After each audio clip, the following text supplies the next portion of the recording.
So usually we record this episode on Sunday afternoons.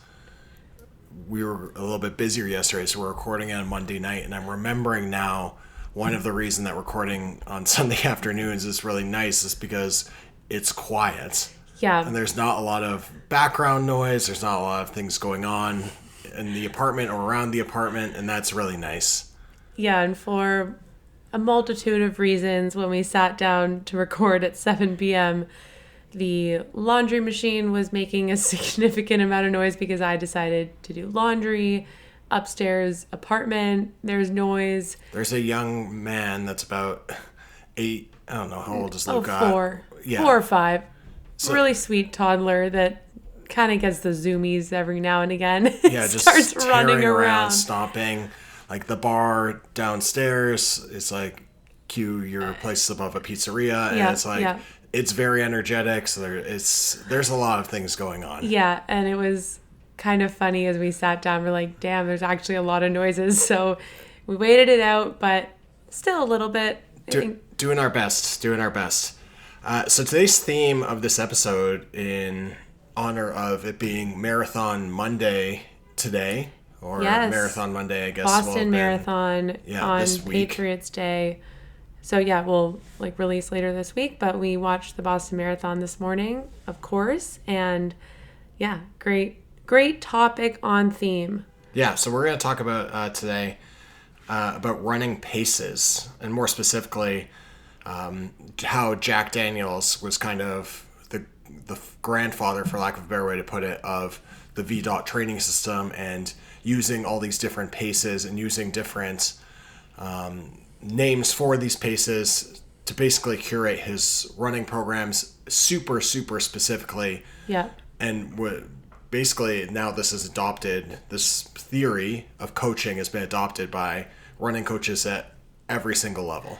Yeah, I think thousands of athletes from amateur to elite still use versions of Jack Daniels' formula and his training plans. At this point, I think he's released 4 different editions of his book.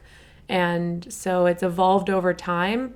But something we've noticed, even just online, like social media, is that there are a number of other coaches or other training plans that kind of pick different aspects of maybe Jack Daniels' formula and leverage it in their training plans based on what works for them or what works for their clients. And so, yeah, I really want to just start with kind of the OG, I guess.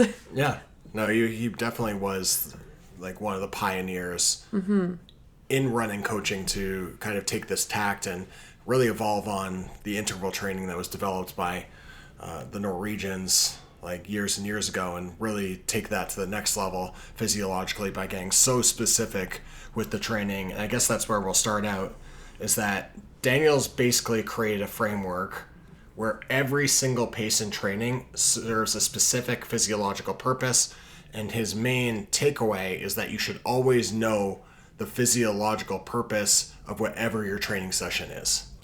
Yeah, this one comes up a lot for us, and we've talked a bit about it before, but how when you know why you're doing something, it can make it easier to actually complete the workout or even just execute it the way it's supposed to be executed.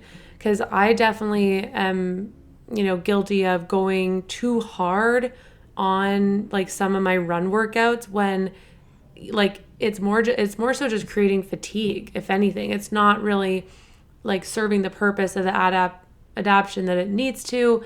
So that's a really important piece as well, is that you should be doing kind of the bare minimum almost of what you actually need to get better. And that's, we'll kind of dive into all of that today. I think one of the key things that JD does, which is how we'll probably refer to him, so I'm not just saying Jack Daniels, for the rest of this podcast, we're just going to refer to him as JD. With the whiskey. In part of my research, it was coming up the whiskey. I was like, wait, what article am I reading right now? Dr. Jack Daniels, Tennessee whiskey. Basically, one of the key things that he does is, instead of viewing days as just hard days or easy days, or just, for lack of a better way to put it, just having random workouts all over the place, Daniels organizes running by adaptation.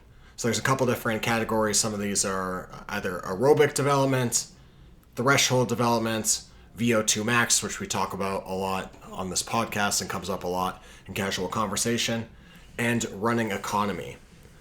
I think a lot of runners, regardless of what level you're at, don't or aren't clear enough with the intention of what they're trying to accomplish, and it just does end up kind of being a little bit random all the time, and not proper paces, not proper distances, and that, as you had said, definitely inhibits the ability for you to gain the necessary adaptations if you're not choosing the right paces for the right distances or the right workouts. Yeah, I think it's something that when you are early on in your running or training journey, and you just, add one interval session a week, regardless of how you are executing that workout, you're going to see performance gains and you're just going to get better.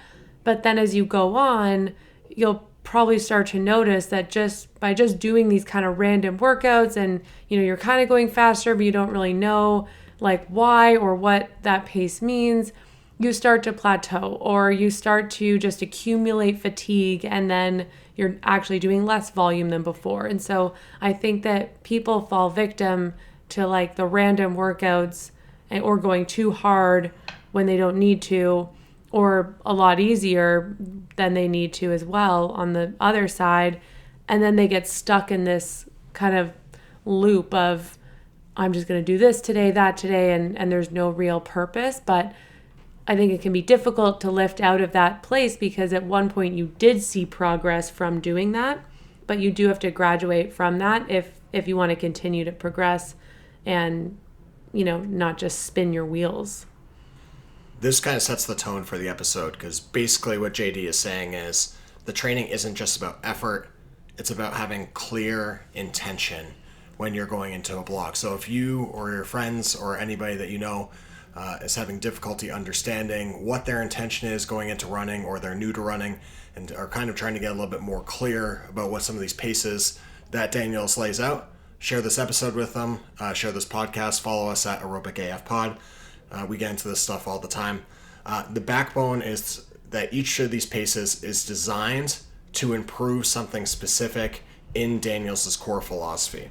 So we'll start with, I guess, the E-pace, or we can, I guess, maybe just zip through the different paces and then... Yeah. We'll do some definitions up front and then go for an abbreviation moving forward. Okay, so E-pace is basically easy pace. It's designed for aerobic development. There's also M-pace, which is marathon pace. That's designed for aerobic strength. T-pace, which is threshold pace, which is designed to be dealing in the lactic threshold zone.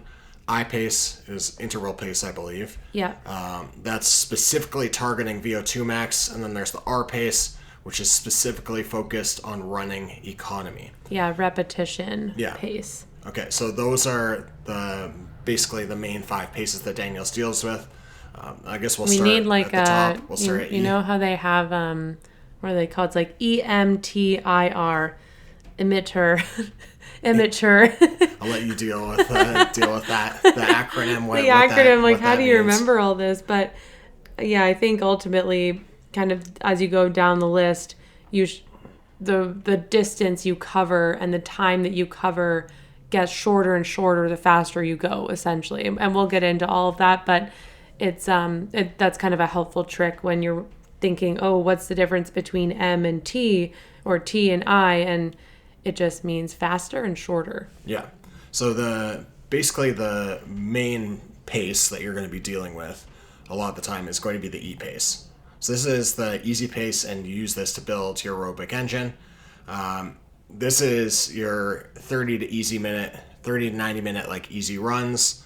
Longer runs have very light effort, or even like shorter runs that you would use as just a recovery. These are examples of things that you would be doing at the E-pace, and are basically the foundation of all running and aerobic development. Yeah, and this is something you'll hear experienced marathoners or experienced runners in general like shout from the rooftops. 70 to 80% of your weekly volume should be easy. You should be able to hold a conversation. It should, not cost very much aerobically or, muscularly. And it should be something that you can, easily go execute and not end like huffing and puffing. I'll mention that if you are someone who is just getting into running or is newer to running, this is a really good opportunity to leverage a run walk, because ultimately what you want to do is keep your heart rate decently low. Like, you don't want it to be sky high, and having the walk break will keep your heart rate low. So I don't want people to feel intimidated that they have to go out and run for an hour and carry a conversation, because that is something you should build towards. But then at the same time, if you are, fit enough to do that, make sure you really don't let your ego get in the way of whatever pace your watch says. You should really be focusing on the actual effort and how it's feeling in your body. I think the mistake that a lot of new runners make, and even experienced runners for that matter, is that they don't take their easy runs easy enough. I guess it's to your point, if you're feeling like you can't go out and do your 60-minute run, having a conversation or talking with people that you're running with, that probably is a clear indicator that your easy pace is going a little bit too fast. Yeah. And that you really need to slow it down. Like, it should be very, very manageable, like very low stress. You'll actually see way more progress if you slow down. If you continue to run too fast, you're actually just, running in what we call the gray zone, which is where none of these adaptations that we just mentioned are created.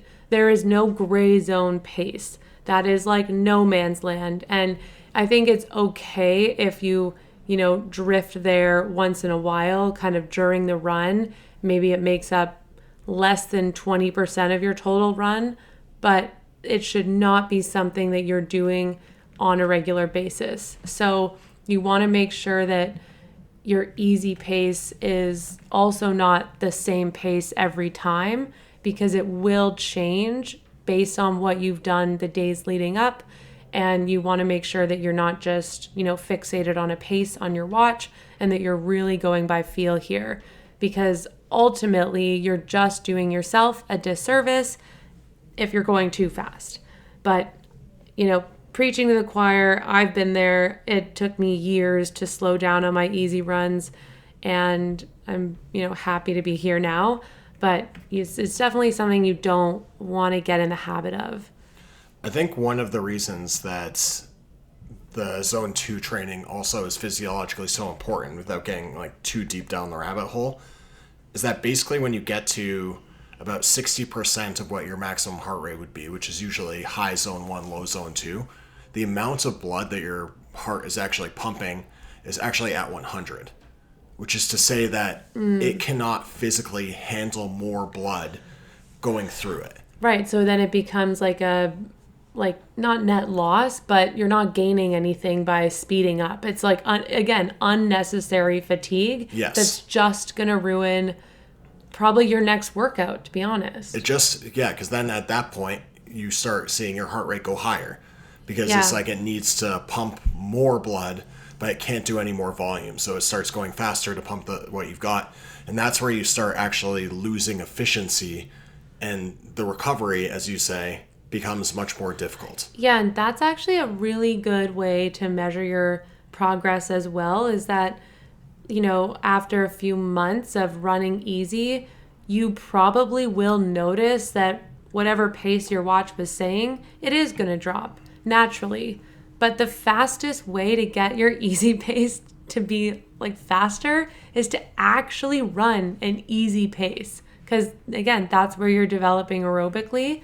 If you keep, pushing too hard, it is just going to stunt progress. So word to the wise, keep that in mind, especially for those who are, in a marathon training block or training for longer races. This is a very, very important piece of the puzzle. And also something to note that probably experienced runners take for granted, but newer runners maybe do not. You will improve way more by slowing down on the easy runs, as you were saying, than by adding in an extra workout. It's like that's not going to give you the same benefits that increasing your volume Yeah. and getting more time on feet and getting more easy kilometers. 'Cause- It's like over time that's going to pay way better than just adding in like another interval session or another quality session. Yeah, because again, yeah, if all your runs are done at max effort, it's not it's not gonna result in the gains that you are tricking yourself into thinking you're getting. And you really do need like a super strong foundation in order to keep like, adding layers to the house, right? Like you can't just jump into like 4 interval sessions a week without the easy volume. It's ultimately going to go nowhere. Or you might see a short-term gain, but you're going to burn out. And it's not fun. Who wants to do that? That sounds terrible. No one wants to do that. The second pace that we're dealing with in the Daniels running program is M pace. This is the marathon pace. It is designed to have controlled aerobic strength.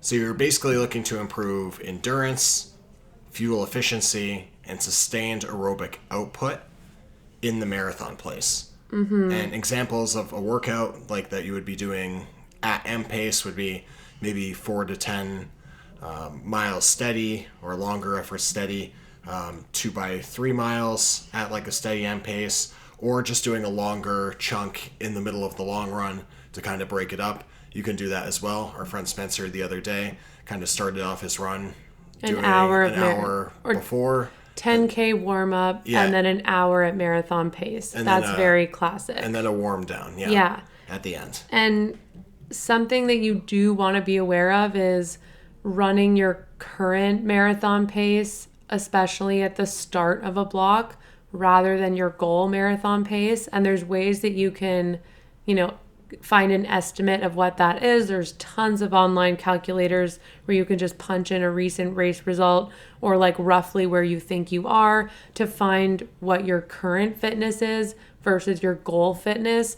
And then throughout the block, if you have a coach or you're working with someone, finding ways that you can like evolve that, because again, you want to get that adaptation, right? Like you don't want it to feel any harder than it needs to feel. Like if I were to do a marathon pace workout right now, it would not be at whatever goal marathon I have. I can tell you that much because I'm not in a marathon build, right? Like you have to make sure that you're still playing in that zone and you're not turning it into a threshold workout or an interval workout because, an hour is a long time. You can't do that for an hour. No, I think that one mistake that people often make with this pace in particular is that they do turn it more into a threshold pace, which is kind of like the level up from M pace, and they are generally practicing a little bit faster than they should. And I think it's okay to go a few seconds faster than goal marathon pace, but you really don't want to go too much more. And I don't know about anyone listening, but something I've definitely been guilty of is trying to like beat my goal marathon pace. So if I had a workout that was, 5 by 2K at marathon pace, which let's call it 4:10, I would probably try to do it at 4:05. Just because in my head I thought, well, if I can prove that I can go faster, that means that in the race I can go faster. But really that's not what it means. What it means is that I was not trusting that pace and that adaptation, and honestly probably did do a lot of my run workouts too fast, and like it's unnecessary. It's just unnecessary. And I tired myself out. And so it's, again, just making sure that you are dialing into that effort. It's also, this is one of the only opportunities that you'll get to run like a race pace kind of within this formula. Like it's not like he has 5K pace, 10K pace, half marathon pace. So for the marathon, it's a good opportunity to really dial into what that's going to feel like, because you're going to have to hold this pace for like 3+ hours basically. And that's a long time. You want to know what that feels like, and you want your body to just lock into it, which is exactly why there are these like longer efforts for that reason, right? Yeah, you're getting your body used to how that's going to feel in the race, and it's really the only way that you're going to be able to enter a race confident is if you are touching that gear and training for those longer efforts. So that's the M pace. As we discussed, the next one up is the threshold pace. So this is the T pace. This is a pretty hot pace in the social media sphere at the moment. Everybody seems to love threshold training. This is basically a comfortably hard zone. Daniels kind of defines this as the fastest pace that you think you could hold for about 60 minutes. Yeah, and that's on tapered legs, by the way. A tapered 60-minute threshold run. Okay, so that also gives you context. It's like if you're just doing your training block, and you're never going to really be seeing a block. Yeah, you're doing size. marathon pace for an hour, not threshold pace for an hour. Yeah, I think a threshold might be closer to like a 20 minutes or 2x10 minutes. Maybe efforts like around a mile for multiple reps, 3 or 4 reps of 1 mile repeats. These are the kind of workouts that you would generally see at T-Pace.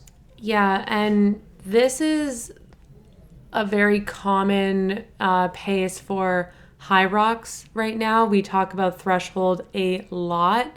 And one of the reasons why is because it is I guess it's like your lactate threshold. So lactate, again, comes up a lot in the world of high rocks.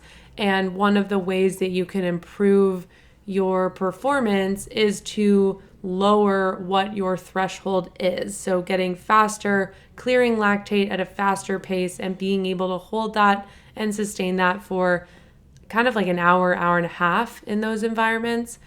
I think too with like the marathon, I've seen a few friends like just on Strava doing a lot more workouts at threshold.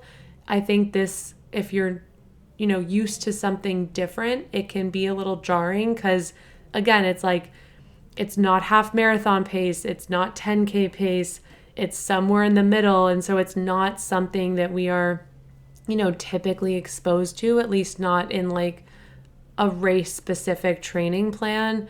But I do think it's something that is gaining popularity for a reason because it seems to be working. It's obviously very effective. And I think in the hybrid athletic space, clearing like the extra lactate is obviously something that's very valuable because you're accumulating that when you're running in and out of these stations and doing compound movements such as the sled push or the lunges. It's like these are movements that will build up that lactate in your muscles. Mm-hmm. So by doing a lot of threshold pace in your training and hopefully raising that bar and raising your ability to clear that effectively, it is a pace that has been very popularized by these hybrid fitness races because the better you are at clearing that, the more quickly you can return to running your paces in and out of the stations. Yeah, exactly. And I mean, I think this is going to follow a similar theme, but a lot of people, myself included, will run too fast during a threshold workout.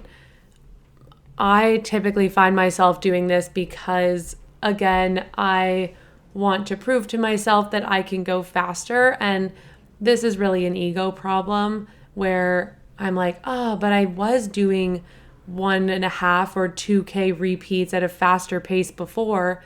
But that's because I was following a very different training plan with a different goal. But right now, threshold, it is the zone that you want to be focused on. So I'll give another example. My threshold pace is somewhere between a 345 and a 350. So it gives you kind of 5-second range to play with. There's no reason why I need to do these repeats of 340. That's like, I'd call it a weird gray zone. It's like, maybe it's my 10K pace, but you're not training at that pace, right? Like threshold is quite literally in between half marathon and 10K.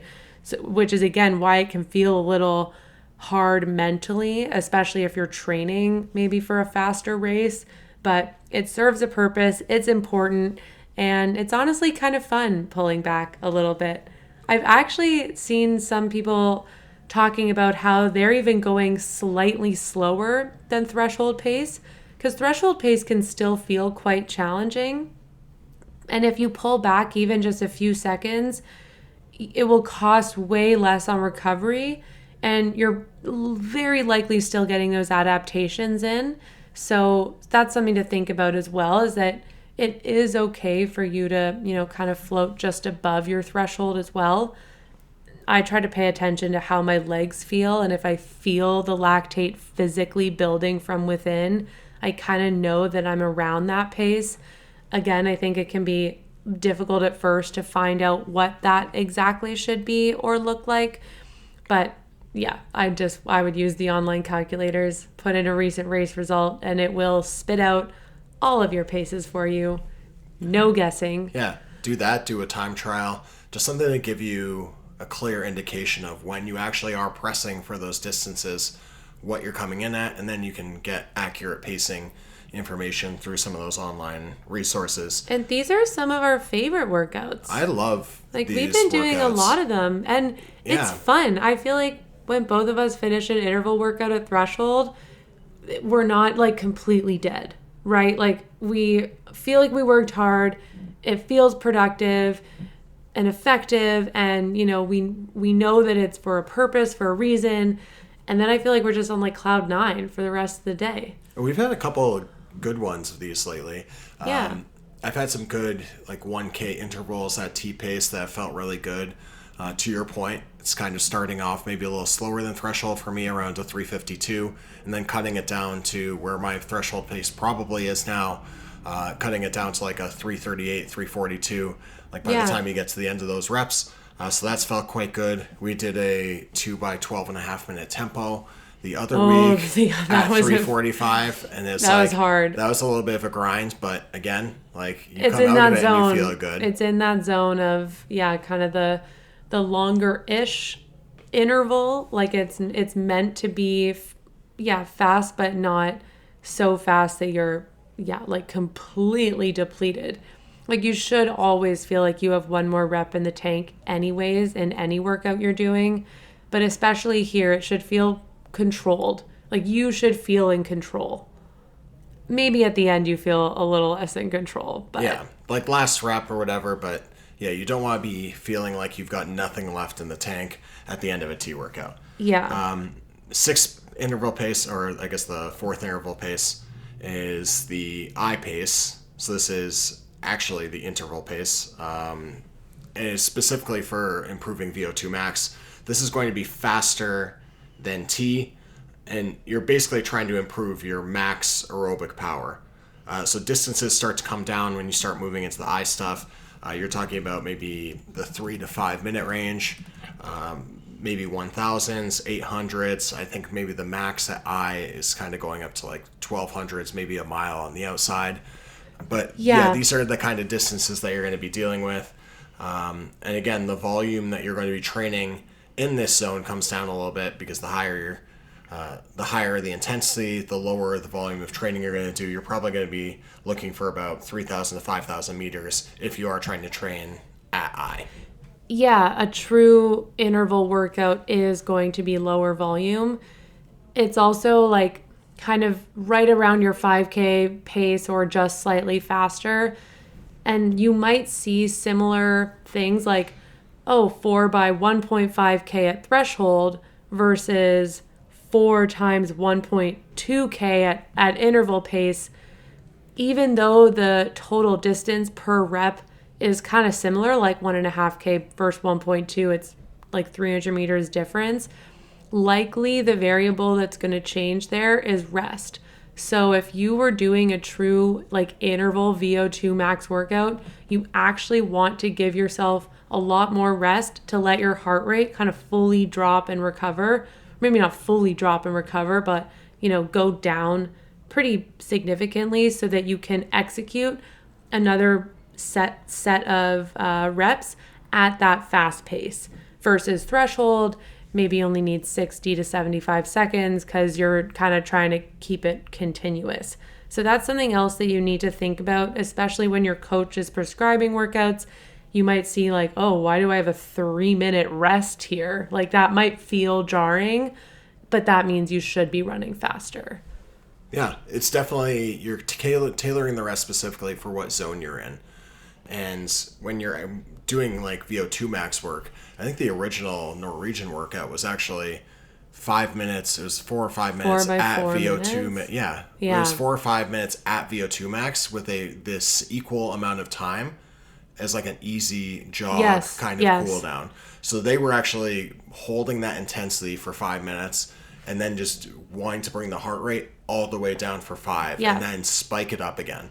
And that recovery period is actually important so that you are getting that oscillation in your heart rate. You are getting the recovery. You're ready for the next interval where you're going to be pressing. And then you are actually able to press into that zone where you're getting the adaptations and hold that for the entirety of the repetition. Yeah, exactly. But what you don't want to do is take like a 5-minute rest between a threshold set, because that's not the intention, right? So again, it really comes back to the theme of today being about understanding these paces and these workouts and knowing why they're important and not just doing them at random. Because, with all these paces, there's also really intentional ways to structure training plans to evolve your, like, the size of your engine and I guess power of your engine ultimately over the course of a training block or back-to-back training blocks.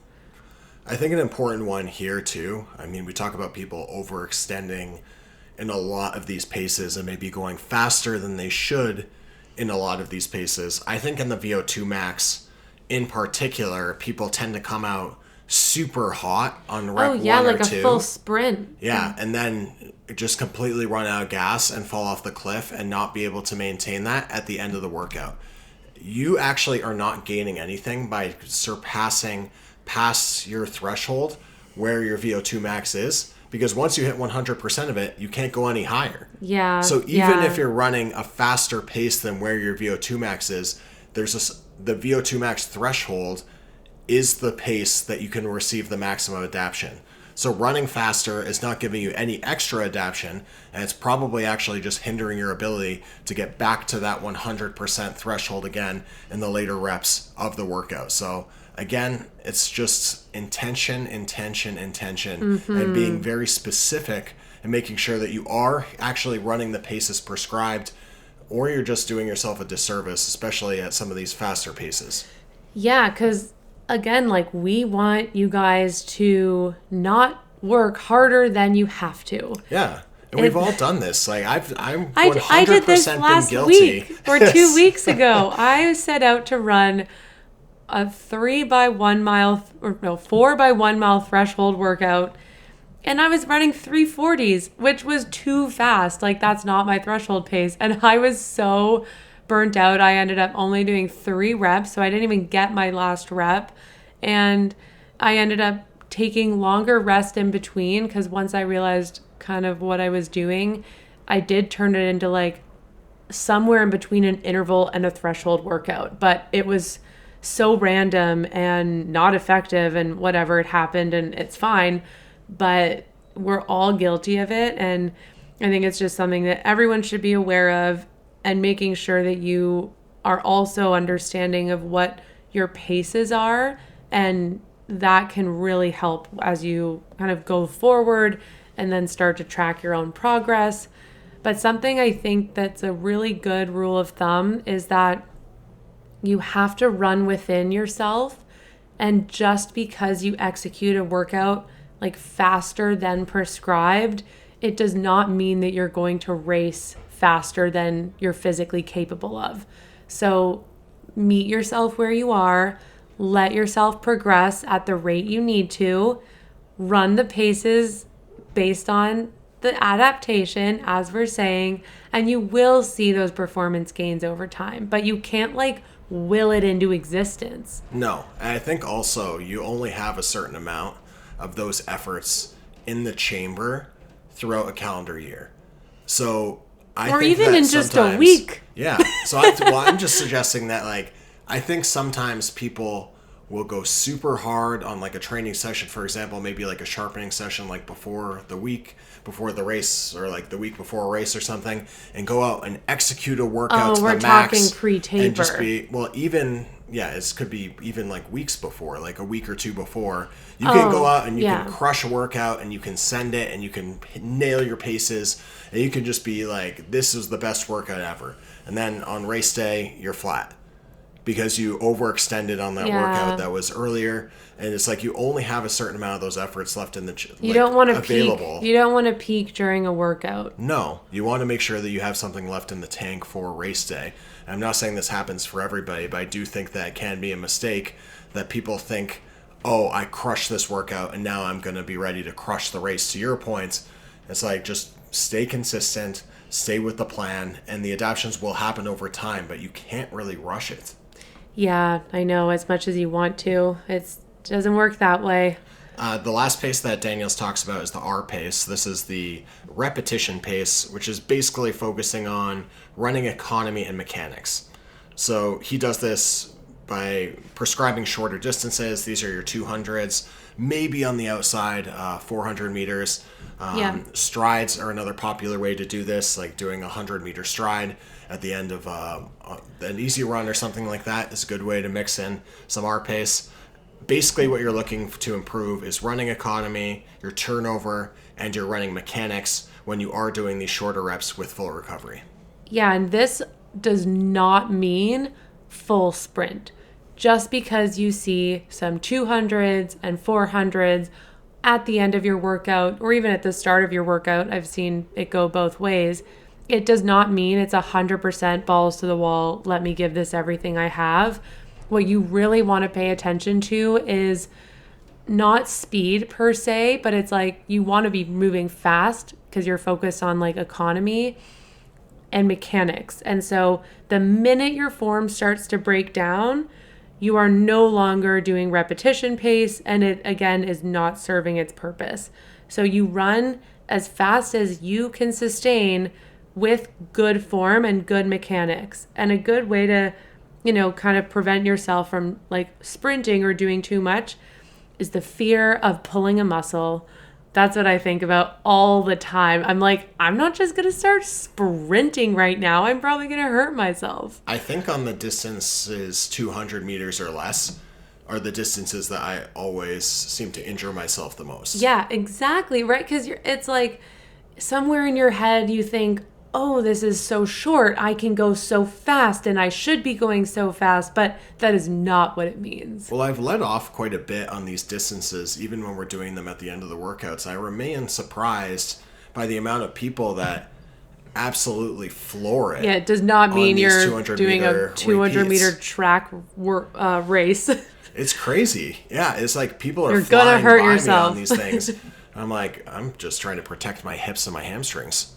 Yeah, so again, also not getting caught up in what other people are doing, because I think that can be super easy to fall into, and really focusing on yourself. I think another way to look at these repetition paces is an opportunity to, focus in on your breathing. Are you relaxed? Like I always try to think of, being as relaxed as possible while maintaining fast and good form, and using this as an opportunity to practice it.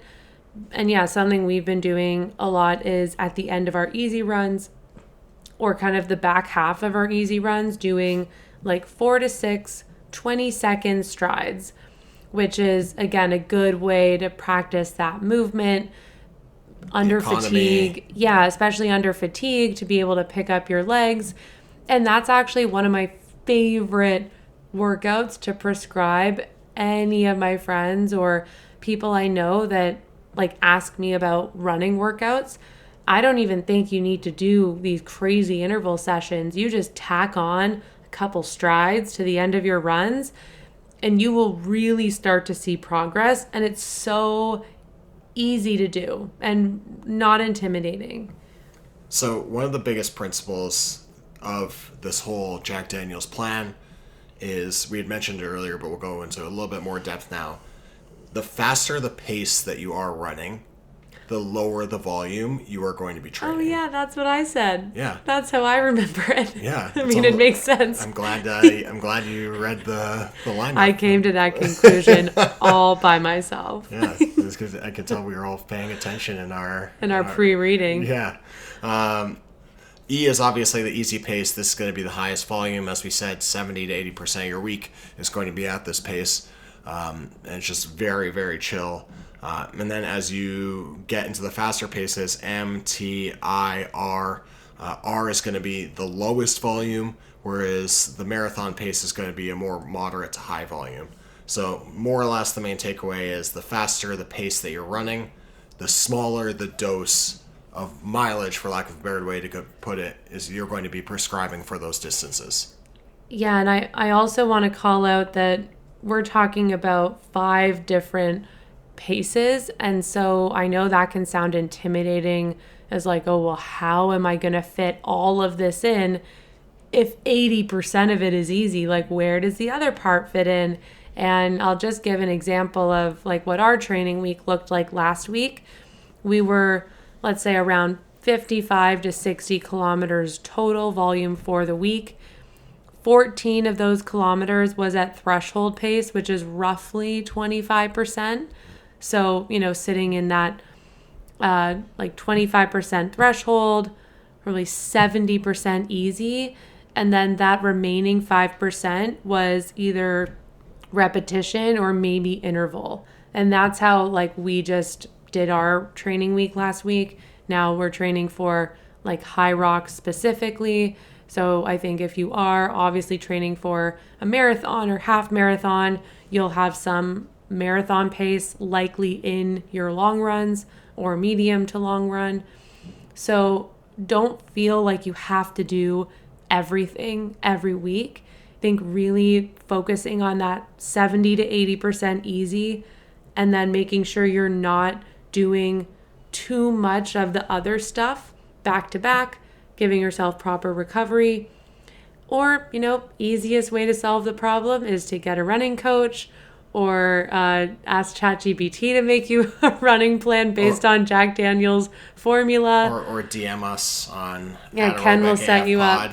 And we'll figure something out for you. Exactly. Yeah, but this is basically what you touched on, is that our training structure is basically in the criteria of what Jack Daniels would prescribe. He really likes high, easy volume.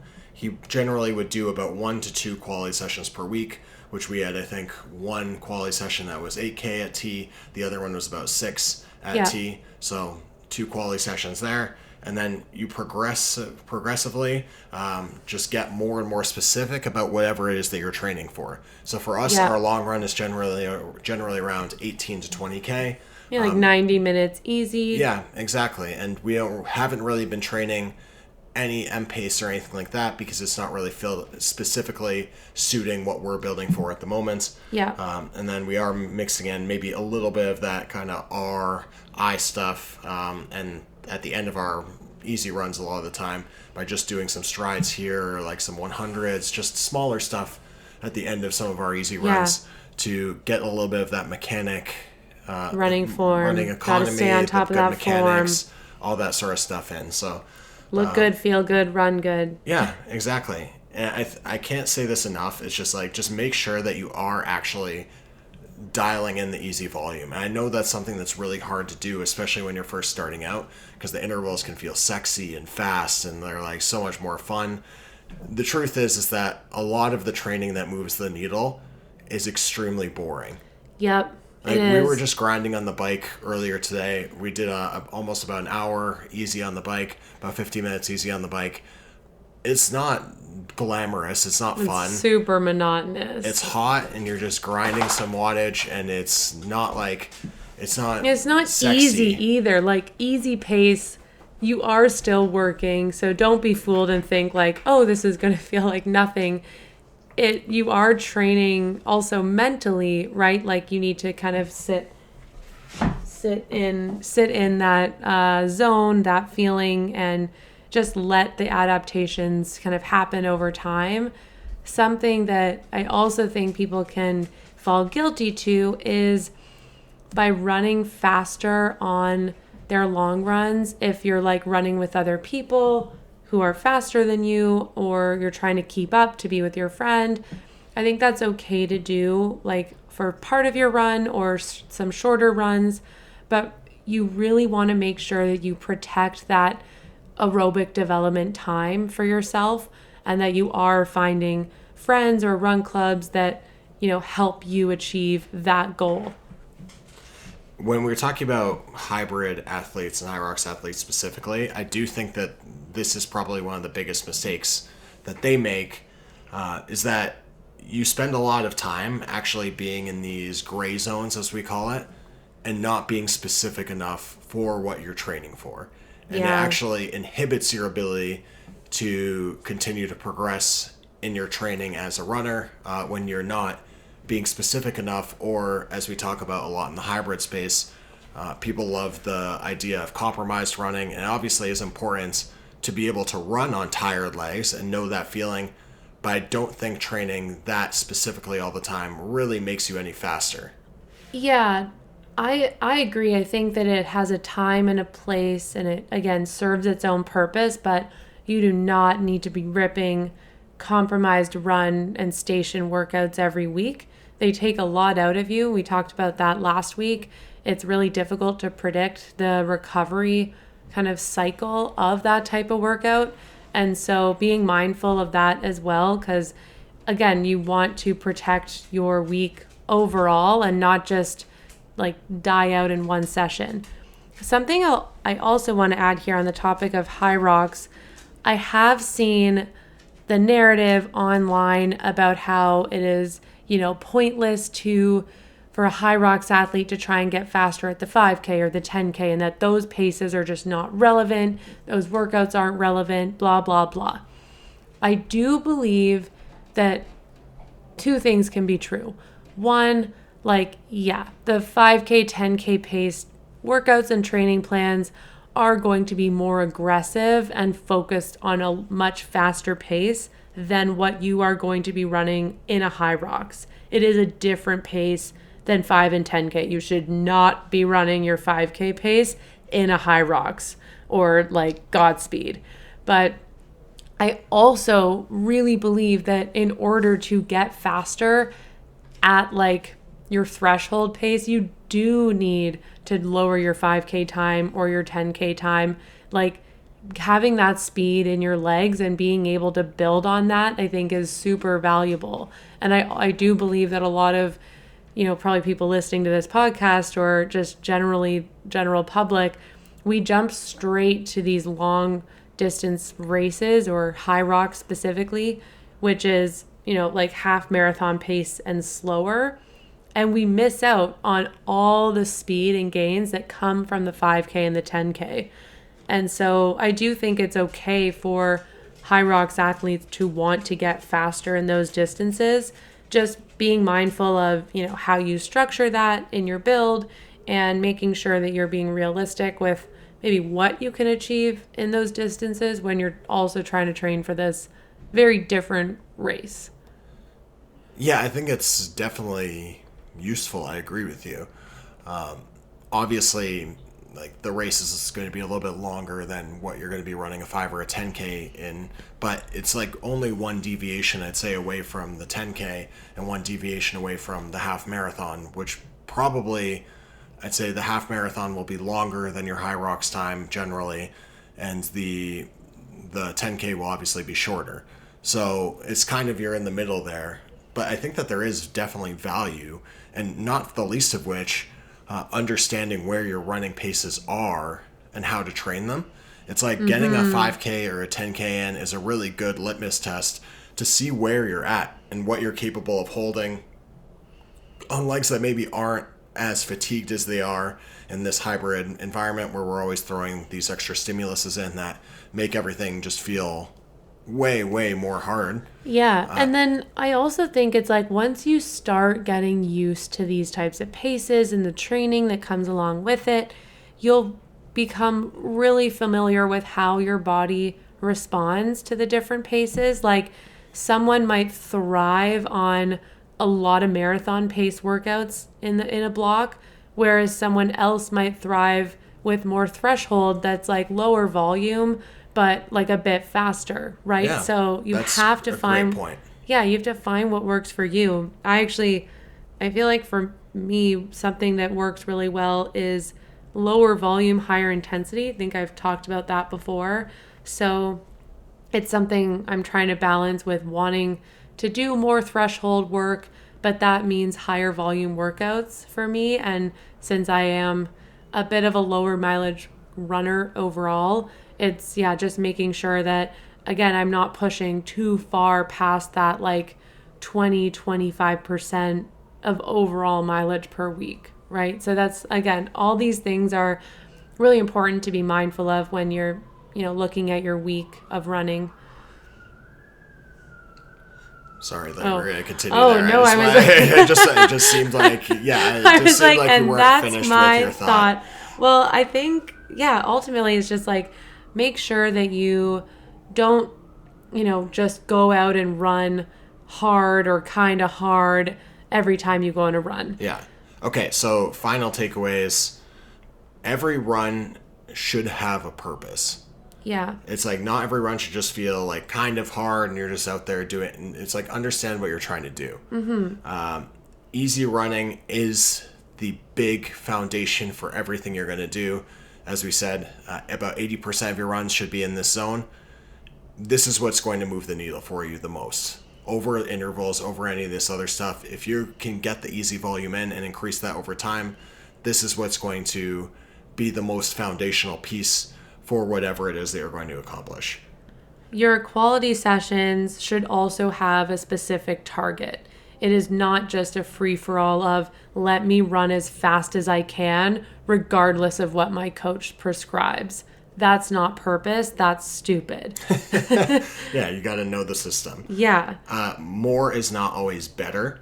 I think that this applies not just to the easy mileage and making sure that you're scaling that slowly over time, but also making sure that depending on what pace you're running, you do have the right distances or the right amount of time in your repetitions to make sure that you're not overextending. Yeah, exactly. And then kind of taking us home, structure beats randomness. And this one hits close to home because I do feel like I've been a little random with my training, as we've talked about, but that's not going to move the needle, right? Like you have to be intentional, you have to be consistent and structured if you want to perform. Yeah.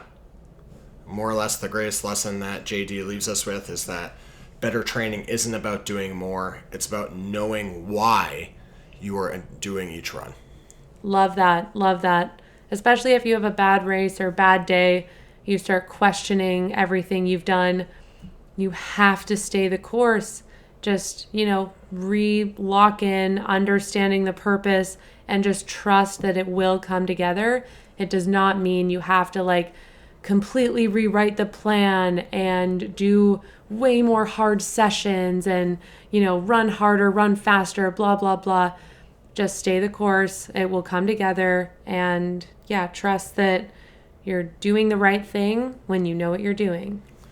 All right, you want to finish this up and let the listeners know what we're going to be doing at the One Academy track tomorrow? So this is a good I actually don't know what our workout is. Yeah, this is a good chance to get our paces in. Do you know what it is? Yeah, I have What's our workout? I have it up on the screen here. 1 to 2 2K tempo, and then 2 by 1K at T, and then we're closing out with 4 by 200 meters at R. Amazing. That's exactly what we were talking about. So we're going to be doing 2 by 2K at a threshold pace? Yeah, it looks like a 2K at a tempo. So 2K tempos. And then we're doing 1K threshold repeats times 2. And then moving into just some 200s to close her out. Yeah, this is a pretty classic one as well, where you start with a slightly longer rep at a slower pace, and then you progress into a shorter rep at a faster pace. It should be challenging because you have to speed up kind of for that, those 1K reps, and work when your body has already accumulated some level of fatigue. But if you cannot execute those 1K reps at a faster pace than the 2K longer reps, that means you've gone out too hard and you've executed it wrong. So you want to make sure that you have energy in the tank to run faster. And then, ending with the repetitions is, again, as we said, great to lock in that like movement, economy, running efficiency, all good things. So that'll be us at 6 a.m. tomorrow morning, right before this episode drops. Yeah, something to look forward to. Got anything else to add? No, I'm going to probably try to go to bed soon. yeah, fair enough. It's going to be an early morning tomorrow. It is. So we'll leave you with that. Thanks for listening. Throw us a follow on Instagram if you haven't already at AerobicAFPod. And until next time, stay aerobic AF.